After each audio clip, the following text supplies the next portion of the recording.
জীবনকৃষ্ণ সাহাকে জেরায় এবার শান্তিপ্রসাদ সিনহার নাম। এসএসসির মামলায় অন্যতম অভিযুক্ত শান্তিপ্রসাদ সিনহা। এজেন্ট প্রসন্ন রায়ের মাধ্যমে যোগাযোগ করা হয়েছিল। বীরভূম মালদাতে চাকরি বিক্রির সিন্ডিকেট চলছিল। মুর্শিদাবাদে এবং 2 দিনাজপুরে চাকরি বিক্রি করা হতো, এমনটাই কিন্তু ইডি সূত্রে খবর। ভাবুন একবার, গোটা বাংলা জুড়ে এই চাকরি বিক্রির একটা সিন্ডিকেট চলছিল। এসএসসি মামলায় অন্যতম অভিযুক্ত শান্তিপ্রসাদ সিনহা। জীবনকৃষ্ণ সাহা অর্থাৎ ধৃত তৃণমূল কংগ্রেসের বিধায়ক জীবনকৃষ্ণ সাহা বর্তমানে ইডি হেফাজতে তিনি রয়েছেন। আজ তাকে আদালতে পেশ করা হবে। তবে জীবনকৃষ্ণ সাহাকে জেরা করে শান্তিপ্রসাদ সিনহার নাম পাওয়া গিয়েছে।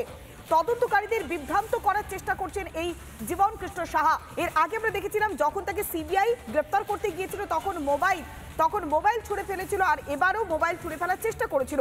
আমরা সরাসরি যাই, আমাদের প্রতিনিধি অর্ণব রয়েছে আমাদের সঙ্গে। অর্ণব, শান্তিপ্রসাদ সিনহার নাম উঠে আসছে।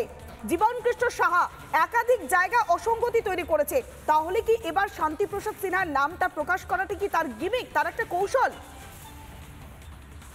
দেখো, একবারেই সেই বিষয়টা তদন্ত করে দেখছেন ইডির তদন্তকারী আধিকারিকরা। তবে দুটো বিষয় কিন্তু এখানে উঠে আসছে। এক হচ্ছে শান্তিপ্রসাদ সিনহা এবং আরেকটা হচ্ছে প্রসন্ন রায়। এই প্রসন্ন রায়ের যে পুরুলিয়ার শ্বশুর বাড়ি ছিল সেখানেও কিন্তু সেদিনকে যারা তদন্তকারী আধিকারিক এনফোর্সমেন্ট ডিরেক্টরেটের তারা গেছিলেন এবং তারা গিয়ে সেখানে তল্লাশি চালান, বেশ কিছু নথি বাজেয়াপ্ত করেন। এবং তার পাশাপাশি যেটা জানা যাচ্ছে যে শান্তিপ্রসাদ সিনহা এবং প্রসন্ন রায় এবং জীবনকৃষ্ণ সাহা এরা এই যে ত্রিভুজটা ছিল সেটাই কি বীরভূম, মুর্শিদাবাদ এবং 2 দিনাজপুরে চাকরি চুরির ক্ষেত্রে কাজ করেছিল, সেটাও কিন্তু তদন্ত করে দেখছেন ইডির তদন্তকারী আধিকারিকরা। এবং আরো একটা বিষয় পৌরবী জানিয়ে রাখি যে এখানে যে টাকা ফেরত দেওয়ার কথা জীবনকৃষ্ণ সিনহা বলছিলেন সেই নিয়েও কিন্তু তিনি বারবার বিভ্রান্ত করছেন তদন্তকারী আধিকারিকদের। কখনো তিনি বলছেন ব্যক্তিগত কাজে জমি কেনার জন্য তিনি সেই 5 লাখ টাকা এক এজেন্টকে দিয়েছিলেন, কখনো আবার তিনি বলছেন টাকা ফেরত দেওয়ার কথা। তাই সেক্ষেত্রে কিন্তু তিনি তদন্তে অসহযোগিতা করছেন, তদন্তকারী আধিকারিকদের বিভ্রান্ত করছেন।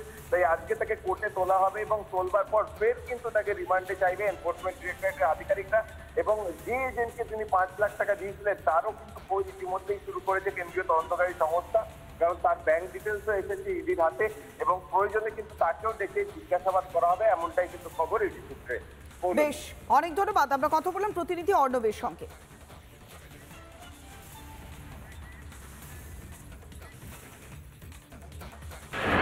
নানা ধরনের কন্টেন্ট দেখার জন্য লাইক করুন, শেয়ার করুন আমাদের ফেসবুক পেজ, সাবস্ক্রাইব করুন আমাদের ইউটিউব চ্যানেল।